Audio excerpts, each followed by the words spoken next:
So as you can see, there are certain important concepts in education and teaching and their proponents, and जो बहुत व्यक्ति ने दिया है, व्यक्तित्व ने बड़े बड़े, जैसे महात्मा गांधी जी, रविंद्रनाथ टैगोर, श्री अरबिंदो, फिर डॉक्टर सर्वपल्ली राधाकृष्ण, जे कृष्णमूर्ति, तो इन लोगों ने सब दिया है। तो क्या क्या दिया है, चलिए हम लोग देख लेते हैं।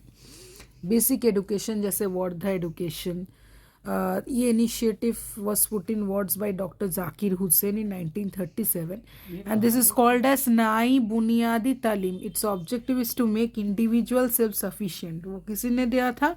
महात्मा गांधी जी ने। Learning must take place in nature and from nature. ये किसने दिया था? रविंद्रनाथ टैगोर ने। Integral education, वो दिया था Shri Aurobindo. Focus on the spiritual aspect of, so spiritual aspects was being seen by Dr. Sarvapalli Radhakrishna. Education to transform human mind, J. Krishnamurti. Experiential learning, John Dewey. Self-education through development, Maria Montessori. Kindergarten focus, Froebel. So like this, different renowned economists have given different comments, and there are certain form of education that is very much important. So there are certain forms of education. We can divide the education into three parts. What are the form? Formal, informal, non-formal. Integration of these three makes education holistic and comprehensive. This form of education have been discussed. So what are the major aims? We want that education by which character is formed, strength of mind is increased, intellect is expanded, and by which one stand on one's own feet. Okay. So Heavygurst and Newgarten have given two important functions: a mirror which reflects society as it is, or to be the stabilizer of the society, an agent of social change, or a force directed towards implementing the ideas of society. So George Payne and sociologist has given three main functions: assimilation, development, creative and constructive roles. So Emily Durkheim worked on structural functionalism, which means how does a society function. So he focused on the transmission of society's norm and value as a major function of society. The education was recognized as a training for specialized role that also include adopting some occupation. Education is required to perform the function of cultural transmission, acceptance, change, and reconstruction. So, enculturation and acculturation is what it is, a process why the young generation learn the traditional way of society. This practice differ from one society to another. So, why, which answers the question that why the young generation is learning the traditional, that is enculturation, and acculturation means a process through which a person or group from one culture comes to adopt the practice of another culture. Now, what are the factors which determine this educational aims? Education is mostly a planned and purposeful activity. Education aims are necessary in giving direction to unique activity.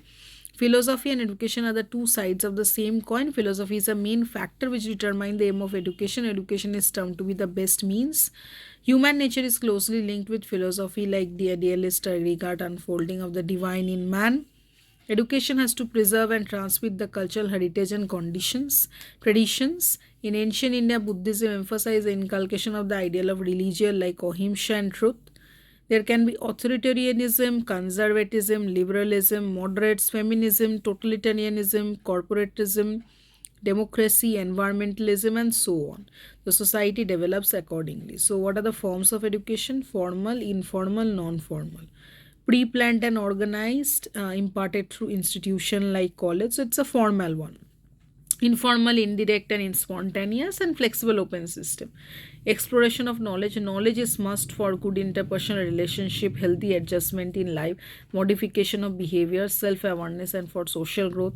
Vocational education prepare the children to earn his livelihood. Self-actualization is the ultimate realization of the potential gifted to us by God. It helps in holistic development, harmonious development. According to Mahatma Gandhi, by education we mean an all-round drawing out of the best in child. Moral and character development, this is considered as the best goal of education by Indian education system. According to Herbert Spencer, education must enable the child to cultivate moral value, to become better citizen. Education for leisure. Leisure time is meant for enjoyment. It helps us to take rest and regain energy. Now there are holistic development and some specified aims of education in India are there. Like when India gained freedom, there was need for reorientation and restructuring of all our existing social, political, and education system in order to meet the socio-economic, political, and education needs of the country. Since independence, various committee and commissions were appointed to lay down the aims and objective of education in India. The policy specified the following aims and objectives of our education. National Education Policy, the year 1986. The policy specified the following aims and objectives of our education: all-round material, cultural orientation, scientific temper, national cohesion. Now, new education policy again on 2020. It is the first policy in 21st century. We can see a remarkable shift from 1968 to 86. It is built upon the foundational pillar of access, equity, quality, affordability. The new policies aligned to the 2030 Agenda for Sustainable Development. It aims to transform India into a vibrant knowledge society and global knowledge. So, what are the concept of teaching? The main objective of effective teaching is learning. The teachers are facilitator of knowledge. The progress and prosperity of a nation depends upon the development of its human resource. We always need highly competent teachers who can give direction. The name of this unit, Teaching Aptitude, is all about evaluating candidates who want to enter this successful career on the basis of their quality of knowledge. This also includes qualification, intelligence, attitude, to name a few. Teaching can be defined in the following way. What are the ways? Teaching is the purposeful direction and management of the learning process. It is a process of providing opportunities for students to produce relatively permanent change through engagement. Teaching is a skillful application of knowledge, experience, and scientific principle with an objective to set up an environment to facilitate learning. Teaching is a planned activity, and effective teaching depends on how clearly the student understands how accurately they are learning. Teaching is a process in which the learner, teacher, and other variables are organized in a systematic way. Teaching is an activity which influences a child to learn and acquire desired knowledge and skills and also their desired ways of living. So, do follow my channel for the series of teaching aptitude to be completed with you for your NET and SET examination will be helpful. And tell me if you need any further topic exploration, and do practice MCQs for the same.